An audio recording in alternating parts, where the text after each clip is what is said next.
Hello Internet, my name is David and this is Harold. So, this is my week 4 post-op duodenal switch update. I had surgery on 8/12. I'm actually a day late for my week 4, but I'll give you my week 4 stats. At the end of this video, I'll put up a 1 month before and after pic, or maybe 2, if I'm smart enough to figure out how to do that. Anyway, for my stats for this week, last week I weighed in at 280.3, and that was a gain of 0.2 pounds. But I spent half of that week in the hospital getting my surgery. I was in septic shock. I think it was caused by a leak in my anastomosis site. So I've had a drain in me ever since. And it is putting out more and more, so I'm guessing the leak is still there. It's not healing itself.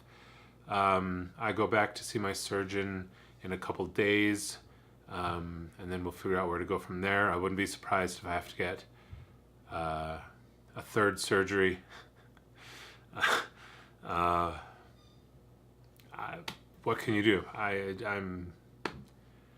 I'll be broke for the rest of my life. Anyway.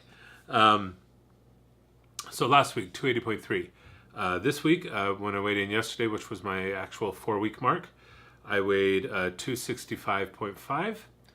So that was 14.8 pounds lost for the week, 37.5 pounds since surgery, and 45 pounds since I started the pre-op diet, which is pretty awesome, I think. And when I show you the pictures at the end of this, I was kind of surprised at the change. I mean, I knew things were moving and maybe shrinking, but I was kind of surprised to look at those pictures myself and see what difference there is. One of the things I noticed is when you look at my face straight on, you can actually kind of see my tiny little ears. Whereas before my face was so fat right in this area, you could only see part of my ears. So that's kind of a weird thing to look at. This week's kind of been same old, same old. I moved to the pureed food stage. My progression through those stages was a little bit delayed because of the second surgery. So I'm trying some different pureed things. Scrambled eggs right now is really the only thing that works. Yogurt works as well. I tried some refried beans, really mashed up, and that tasted good because it was a change of pace, but I don't know how they sat. They didn't really make me sick, but it didn't really feel good either, so I might try them again a little bit later. I'm eating some soups and stuff, but they really don't have a lot of protein in them, not as much as I'd want. So I'm still hitting my hydration goals every day, but my protein goal I haven't come close to hitting yet. I had to switch protein powders. I was doing this one that the packaging made it seem like it was 100% whey isolate, but it really wasn't. But before surgery, I could handle it just fine. There was no problem. And I was even a little bit lactose intolerant before the surgery. And I know after the surgery, a lot of people experience some lactose intolerance. And so that's what I think it was about that protein powder, even though I could handle it before. So I switched to a different brand that definitely is 100% whey isolate. And I've been able to handle that with absolutely no problem. But even then, it's hard to get up to that goal. Since I'm a duodenal switch, I need more protein than is recommended for a person my size or the weight I want to be, which is what you use to figure out how much protein you should have each day. I forget what the formula is. You can look it up. But I need more than that because I'm not absorbing as much as I'm actually putting in. And I can't even get to what that normal rate would be, let alone the extra.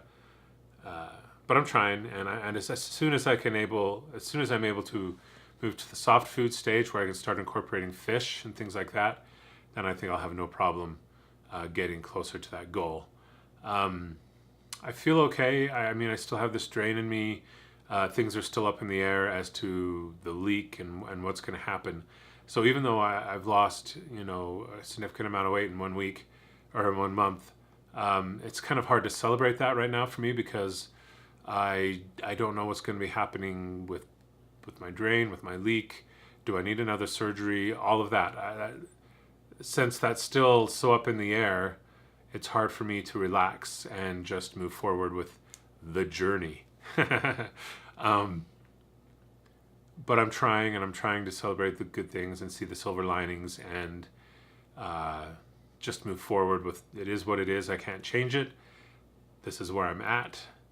My family has been very supportive, especially my wife, and we'll get through it, and we'll see what's on the other side. But until I kind of know the final resolution of everything that's happening, I don't know how happy I can be with where I'm at. I don't like not knowing a plan. I don't like not knowing where to go and what to do. And that's where I'm at right now. So it's hard for me to focus on what's happened that's good. And I don't know how much of what I'm feeling day to day is because the issue is still going on. I'm obviously still leaking, even though the drain is able to pull a lot of it out of me. I still don't feel great, but I'm getting there. I'm just exhausted all the time, and part of the problem is I wake up every day at 3 a.m. like clockwork, and sometimes I'm able to go back to sleep, and sometimes I can't. Today I couldn't, so I've been up for quite a while. I tried to do a little bit around 7, tried to get some more sleep around 7 or 8, and got a little bit, but I'm just tired. I'm still sleeping in this easy chair. Last night I tried to sleep in the bed for a little bit, but it wasn't quite comfortable. I can only stay on my back for a little while. And I'm laying on my back, feels good, but my body can only take that for so long, and then I try to sleep on my sides, and that's when it hurts. So then I had to move back to the chair, and I woke up at 3 a.m. and there you go. So I'm tired. I'm trying to get my protein. I'm hitting my water really well. That's what it is. So I'm gonna put those pictures here at the end, and hopefully that'll be cool. Hopefully I can make that work. I don't know what I'm saying anymore. So I'm done. That's everything. So see you later.